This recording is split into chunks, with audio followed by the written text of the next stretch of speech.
আপনি আমার মিটার তো নিয়ে তো আপনারা অনেক বিপদে পড়ছিলেন। বিল আসছে 150 এস্টিমেট বিল করছে এস্টিমেট বিল কেন করবে? এরা আমি কষ্ট করি আমি বলি তাহলে আপনি কেন করবে?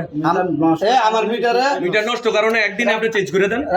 সেরকম আমার মিটারের ওনারা এস্টিমেট বিল করছে। এস্টিমেট বিল কি আমি বুঝি না, এটা বুঝাই কোন বুঝাই বলতাছি। আমার মিটার চলমান রিডিং আছে, রিডিং রিডিং থাকার শর্ত ওই আমি 1 বছর আগে কত ইউনিট ব্যবহার করছি, 6 মাস আগে কত ইউনিট ব্যবহার করছি, এইগুলো দেখে একটা ম্যাক্সিমাম বিল করছে। এই যে উনি করার পরে আমার প্রতি মাসে 100 আমি করিনি। আচ্ছা আমি বলতেছি আমার প্রতি মাসে 100 ইউনিটের বিল দেয়। আমি কি রে প্রতি মাসে 100 ইউনিটের বিলে, তারপরে আমি আমার রিডিংটা দেখছি, আমার কাছে ভিডিও আছে, মিটারের ভিডিও সহ আছে, আমি রাখছি 3 দিন মানে উঠাইছি রিডিং উঠে কিনা উঠে ঠিক মতো রিডিং কাজ করে।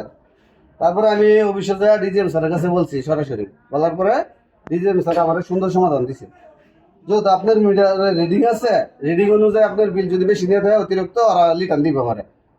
উনি মানে উপরে যাও নাম গেছি মহিলারা সব ডাকায় নিয়ে আমার সামনে বলে দিতে ওনার বিল রিটার্ন করার জন্য, আমার বিল রিটার্ন করার জন্য রিডিং এর বাইরে অতিরিক্ত যা দিছে।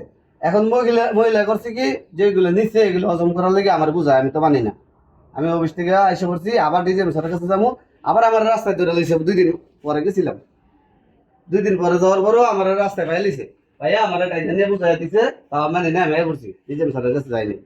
ডিজিএম স্যার পরে বলছে যে লাইন মানে এগুলো করছে আর একটা পালিশমেন্ট দেওয়ার জন্য, আমার সামনে বলছে। এখন মহিলা আমার বুঝাই দেয়, আমি মানি না,